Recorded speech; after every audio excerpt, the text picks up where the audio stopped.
Happy Friday and welcome to the weekly recap. This is number 81. Maddie, crazy, you're back with me again. And how's your week going? Well, it's been a really great week, Rick. But this morning I woke up and checked the date and I realized it's almost midsummer. That's mid-year. Can you believe it? Yeah, Michael Paul had a post about that saying how close we are to the end of the year, which was a real downer because I'm actually enjoying the summer. The weather's been good. I'm getting ready to start some vacations. I guess I'll spoil the next two recaps. I'm going to be in interesting places, so I'll be doing them during my holiday. But yeah, the days are getting shorter. In fact, we were just talking about that. If we were, the light is challenging for you right now. Exactly. But on the other hand, like time flies when you have fun, and that's what we do in the community, right? We are having fun. Okay, so why don't you hit me with some great content that was published this week? Indeed, let's get that working right. If I could figure out how to do a screen share, and there we are. Wrong screen, Rick. Sorry. Later on that. This is not my day, friends. I've had a morning. So, anyways, Maddie was listening to me vent here for a second, but Maddie, you picked this one. Jeff brought his humor on this one, I take, yeah. Yes, well, Jeff always creates great content, and it's good to have him back. Because I think last week we didn't have some content from Jeff.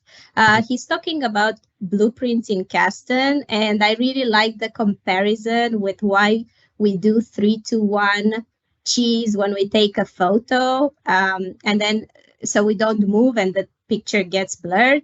And that makes it honestly easier to get the idea how the blueprints can prepare your application for backup.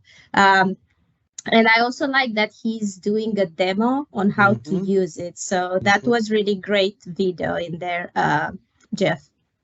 Yeah, Jeff, and then on top of that, side note to Jeff, these questions of the day are a great way to learn some of these things, and he'll select the best answer for the correctest answer. So, Jeff, I love your innovation here. Thank you so much for continuing to bring stuff into Kubernetes Corner. Thank you, Jeff. All right, now the second thing we picked is actually kind of an interesting one, and I need the community's help. So Derek is talking about, some very specific VMware CDP configurations. So he's using 7 on one side and 7 on another, slightly different builds, hardware 11. And, he's walking through some configs and stuff like that.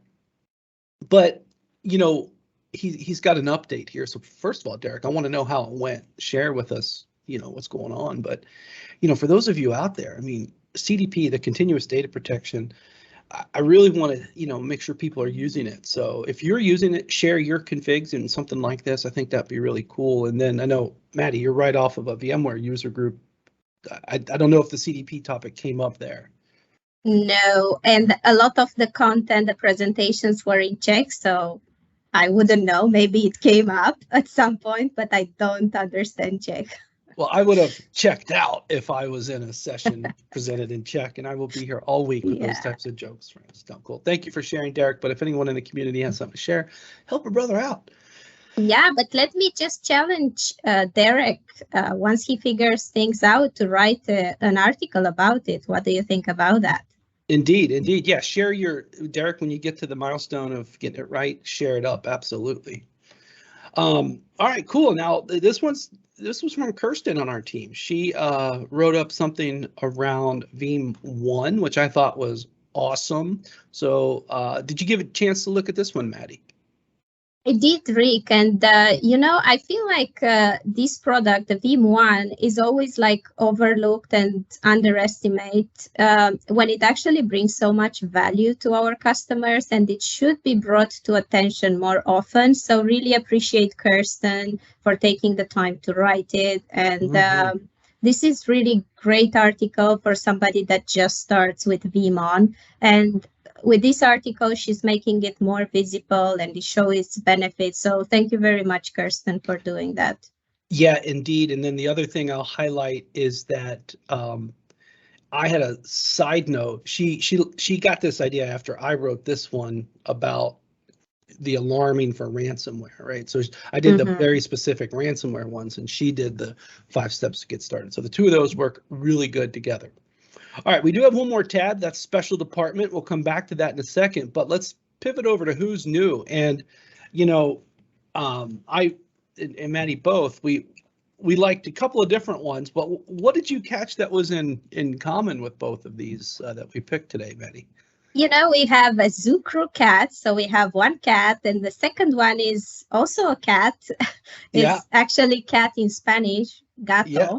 Andreas e gato. Yeah. So we decided that this was super funny. So we had to choose both of them. Actually, you know, Alfred, it was Alfred's pick, not ours, right? Yeah, Alfred got involved with this one. We're trying to be a little bit, you know, trying not to break too many rules, but the cat just got his attention, and so there we go. So big welcome to everyone. 44. We're recording a day earlier, so that's why it's a little bit less than last week.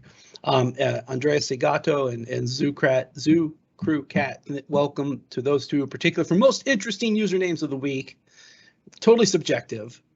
Totally makes no sense. And in this case, but then like Veeam Administrator was cool. I mean, Shiv Guru was cool, but Veeam Administrator, I actually messaged this person. Maybe we might change it because it looks a little bit too official, but we'll see if we change that. But Ace Revo, that's cool. I mean, they're all cool. I love some of these names, but big welcome. Yeah.